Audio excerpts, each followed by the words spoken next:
Welcome to the X Zone TV show. My name is Rob McConnell, and the X Zone is a place where people dare to believe and dare to be heard. It's a place where fact is fiction and fiction is reality.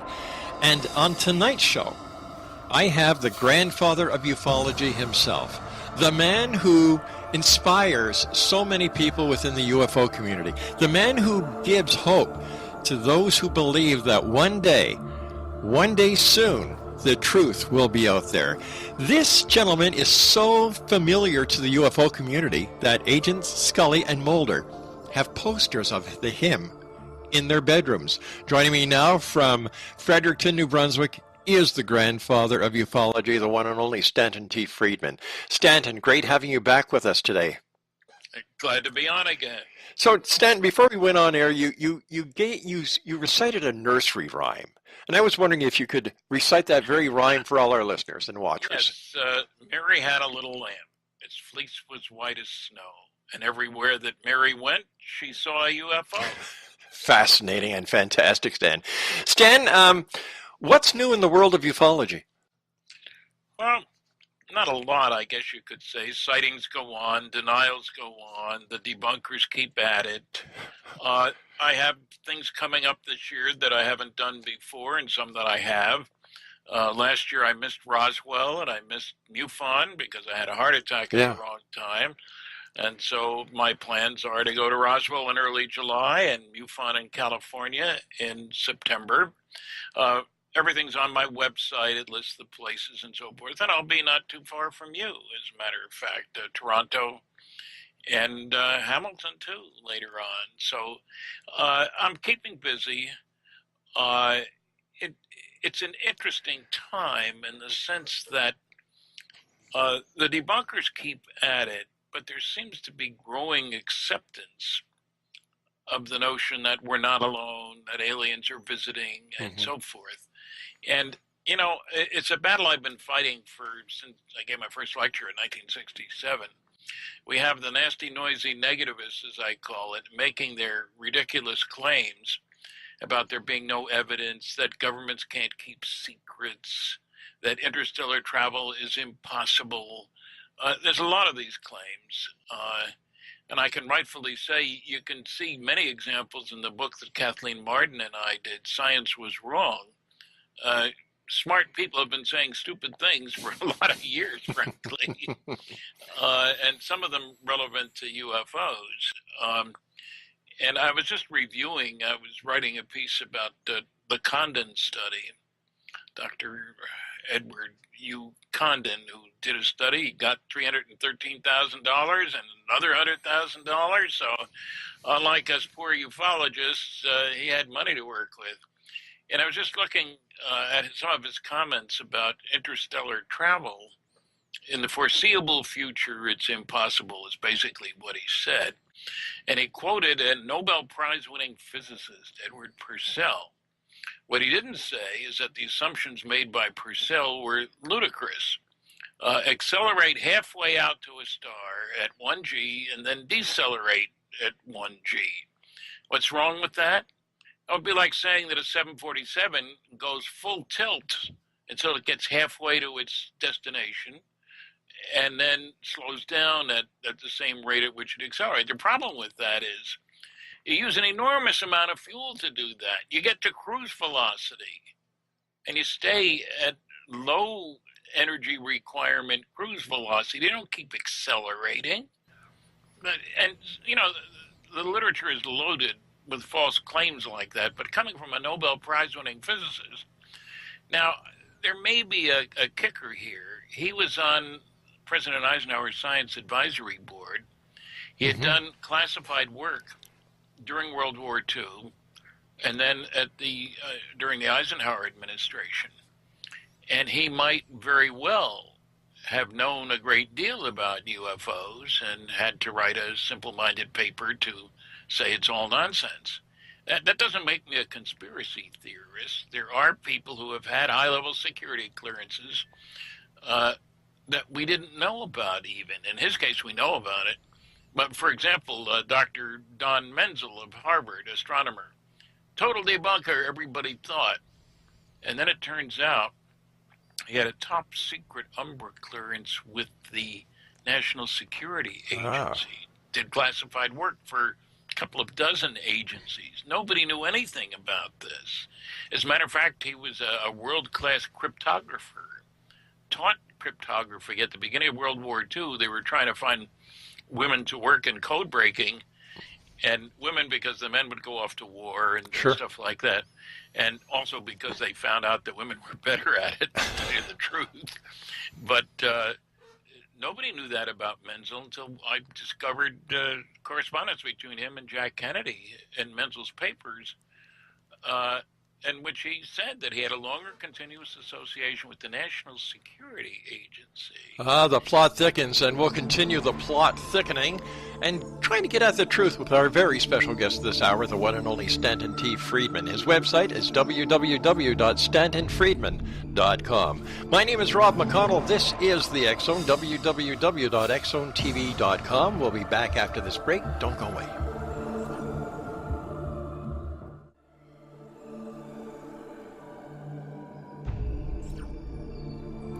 Welcome back to the X Zone. My name is Rob McConnell. This is X Zone TV, www.xzonetv.com. Stanton T. Friedman is my very special guest this segment of the X Zone. He is truly the grandfather of ufology, because I believe if Stanton Friedman hadn't written his books on Roswell and co-authored so many other books with so many other great people, you know what? Ufology wouldn't be where it is today. Stanton, great seeing you again. And what is the hardest part about being a member of the UFO research group these days? Being an independent researcher yourself, what's the hardest part for you? Well, it's dealing with the repeated silly arguments that you keep hearing no matter what. Mm-hmm. Don't bother me with the facts, my mind's made up. So you have to go through the whole business again.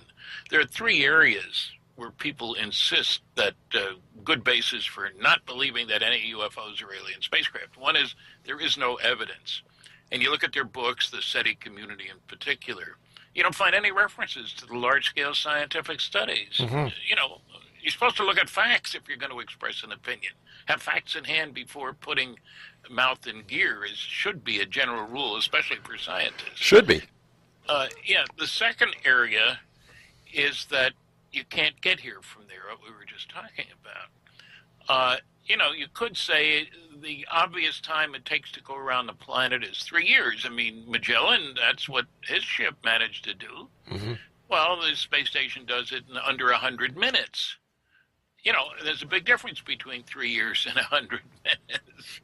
But, of course, we're not using sails on that. Right. The third area, I mean, we'll get into the technology a little bit more, because I did a study of fusion propulsion way back. I was working for Aerojet General Nucleonics in California in 1962. And my boss was the guy who had headed the fusion research at Oak Ridge National Laboratory. Mm-hmm. Brilliant man with a high school diploma and 40 patents and an honorary PhD. And he was always doing things that the PhDs who worked for him said couldn't be done. Just had a feel for how the world worked. And I bring that up because it's amazing how astronomers, all of whom know that almost all the energy in the universe is produced by nuclear fusion. That's what goes on in the stars. That's not a guess. Wow. You look around, the stars are fusioning away. We didn't find out there was such a thing as fusion until 1938, you understand. But so we're kind of Johnny-come-latelys on the scene. But they never talk about fusion propulsion for deep space travel. We've operated fission propulsion, and you'd think we'd learn from the nuclear Navy. I think most people are aware that the Navy has submarines that can go around the world underwater. In World War II, they could stay under for 1 day. Right. Because they needed air for the diesel engines, you know. And I don't think anybody watching tonight, Stan, doesn't remember the polar explorations and the Arctic exploration that was done by the Nautilus. And that was one of the very first nuclear power submarines. Yeah, back in the 50s. Yeah. And I should add to that we also have nuclear-powered aircraft carriers. That's right. And the interesting thing about them, besides that they're huge and they carry 75 little airplanes, is that they can operate for 18 years without refueling. So if you want to go use your energy efficiently, Hmm. and a carrier can steam, if I can put it that way, at full speed for years. There was nobody in the Navy who could do that before because you had to refuel and not a lot of gas stations out there. That's right. So we have a two-stage system. The big monster that carries the little modules. And it's the same way with star travel. You got two very different environments, airplanes in the air, aircraft carriers on the ship, on the water. But for interstellar travel, you got vehicles going between the star systems, where there's nothing for practical purposes. And then when you get near a planet or a solar system, you have your little Earth excursion modules, as I like to call them, who zip around in the atmosphere. And if you look at the physical trace cases, the abduction cases, you don't find people dealing with motherships. They see them in the sky, big old monster, 0.6 of a mile. I remember one of them out in the Yukon. That's pretty big craft. Sure It's is. not on the ground. Ted Phillips' Earth landing trace cases, they're all under 100 feet in diameter, in size, compared to half a mile or more for the motherships. So that's not exotic technology, the notion of a two-stage system. It's what we do. And it's not exotic to say they're nuclear powered. I worked in the nuclear industry for 14 years, and that leads you to the fact that secrets can be kept. I hear people telling silly nonsense about governments can't keep secrets. Dr. Tyson says the proof of that is how much we know about President Clinton's genitalia. It's a very funny comment. What's it got to do with reality? Everything. It is really strange how people don't understand how big the classified budgets are. 2 years ago, the Washington Post said that the military intelligence budget, Right. not hardware or anything, just military intelligence, was $52.6 billion. Wow. Billion. And that's mainly NSA, CIA, and NRO, National Reconnaissance Office. All right. That's a lot of money, Stanton. Stand by, my friend. You and I have to take a break here. X-Zone Nation, Stanton T. Friedman is my very special guest, a good friend of the X-Zone. His website is stantonfriedman.com, and Stanton and I will be back on the other side of this break as we continue here in the X-Zone from our broadcast center in Hamilton, Ontario, Canada.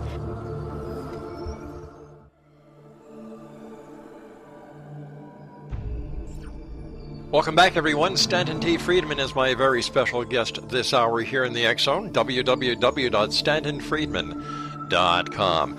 Stan, a lot of money goes into different projects. You and I were talking about $52 billion going into a project, several projects before we went to our break. What would happen, or let me rephrase the question.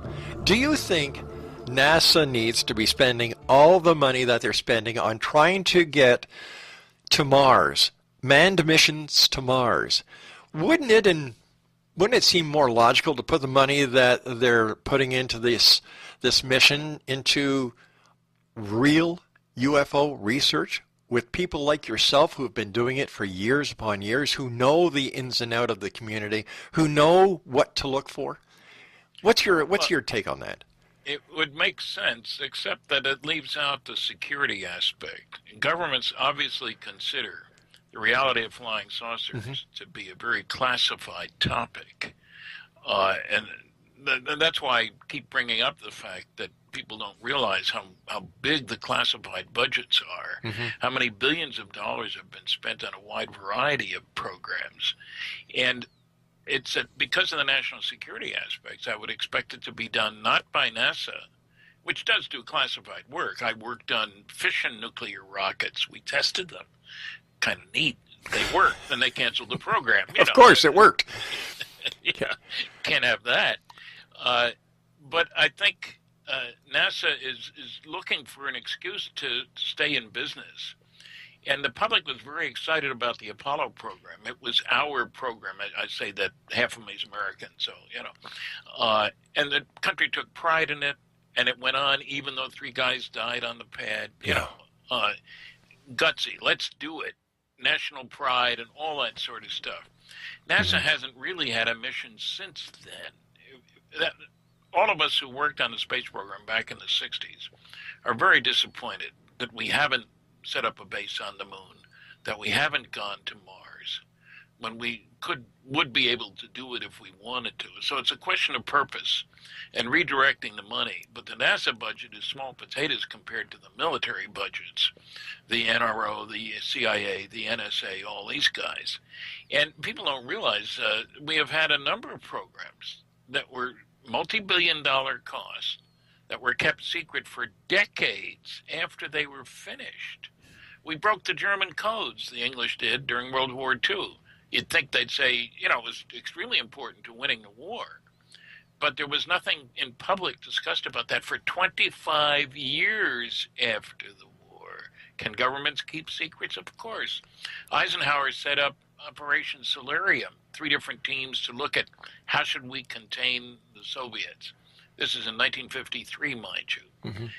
This went on. They set national policy for more than 20 years. No public awareness of Solarium until the 80s, for goodness sakes. 25 years again. So secrets can be kept. And I think NASA doesn't really have a good mission set up. They're looking for it. UFOs obviously would get you into areas like very high-speed flight in the atmosphere, highly maneuverable flight. But that's military right from the start. The first country, company, whatever, to duplicate flying saucer behavior is going to rule the roost because they can fly circles around anything we got flying. And again, we're talking about big bucks would be involved. But what about all the people who talk about reverse engineering that has been accomplished because of the Roswell crash? Well, I keep hearing people tell me that, but I can't find many examples. In my book, Flying Saucers and Science, there's a picture of me with my hand on the Apollo 12 command module. And it's a big, round, blunt body. It looks far more like a UFO than like a high-speed aircraft. Remember how we used to think of high-speed aircraft? You want to go faster than the speed of sound, got to have a pointy nose, sharp wings, highly streamlined? No. As it turns out, the Apollo command module comes in at 25,000 miles an hour, and it's round and blunt and looks much more like a UFO. So we may have learned that from studying it. Certain materials, the samarium cobalt permanent magnets, those are real. I didn't make that up. And what I would have done if we had the pieces of wreckage from Roswell would be to send them off to the classified labs, not to some university, classified labs, and say, what is this stuff? And the guy would come back and say, I don't know where you got this stuff, because he wouldn't have a need to know for that, but it's a combination of samarium and cobalt. Why would anybody put, not your problem. Send it off to other people, what are its special properties? Turns out the highest magnetic moment of any material that had ever been tested at that time. It was the basis for ghetto blasters, the magnets in the speakers. Oh, right. And I didn't find out until many years after I suggested that the original work on samarium cobalt was done at Wright Air Development Center, Wright-Patterson Air Force Base. But I know where that idea came from. But that's different from being able to develop a full system. All right, stand by, my friend. You and I have got to take our next break. Exonation, the one and only Stanton T. Friedman is my special guest, www.stantonfriedman.com. And we'll both be back on the other side of this break as we continue here in the X Zone from Hamilton, Ontario, Canada. Don't go away.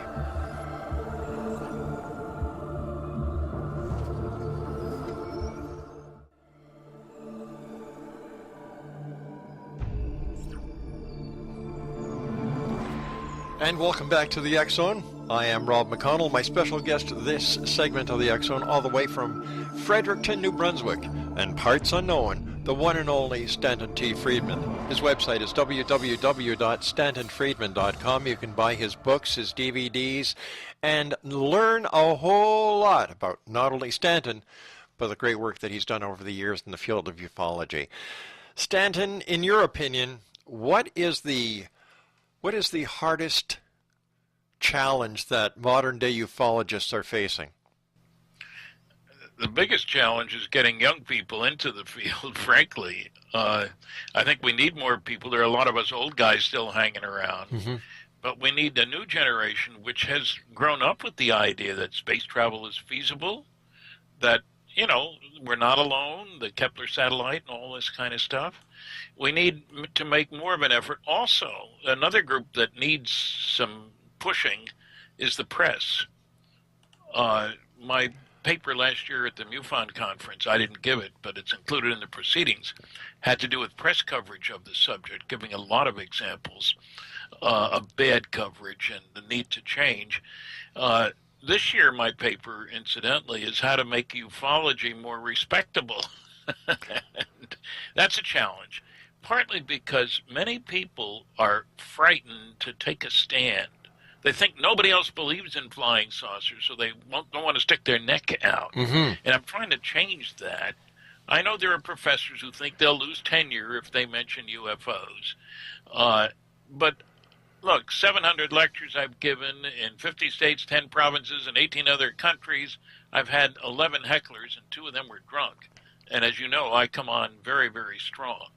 So it's okay as long as you stick to the facts, as long as you have your data. Mm-hmm. If you haven't thought about the question before you get asked it, then you haven't done your homework. You should be ready to answer any questions. You rarely get new ones, believe me.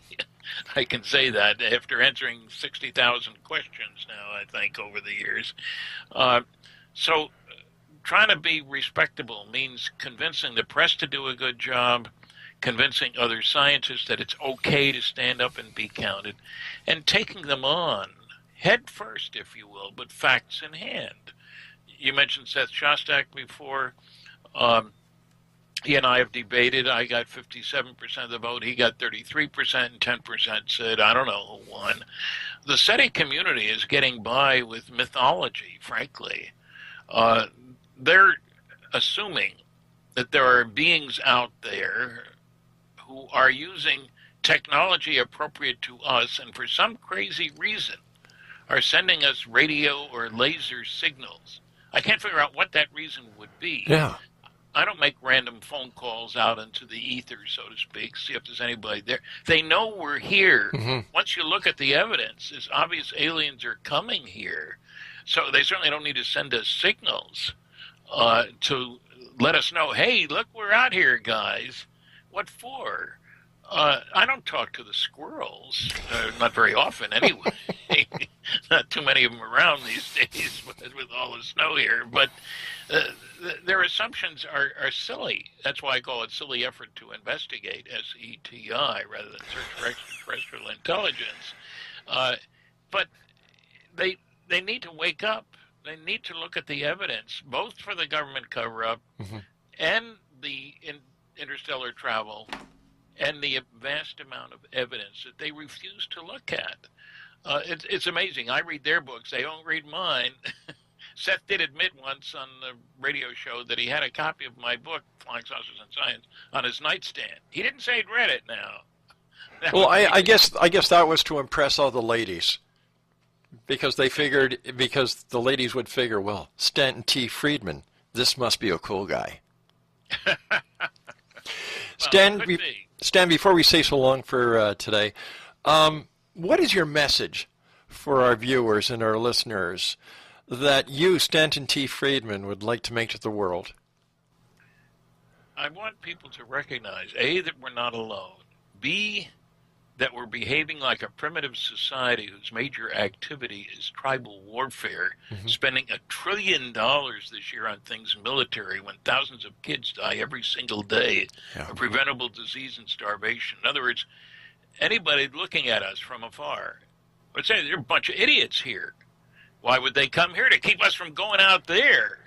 We need to recognize that everybody is concerned about their own survival and giving mm-hmm. our history. We killed 50 million of our own people in World War II. That tells us a great deal about us, and it's not good.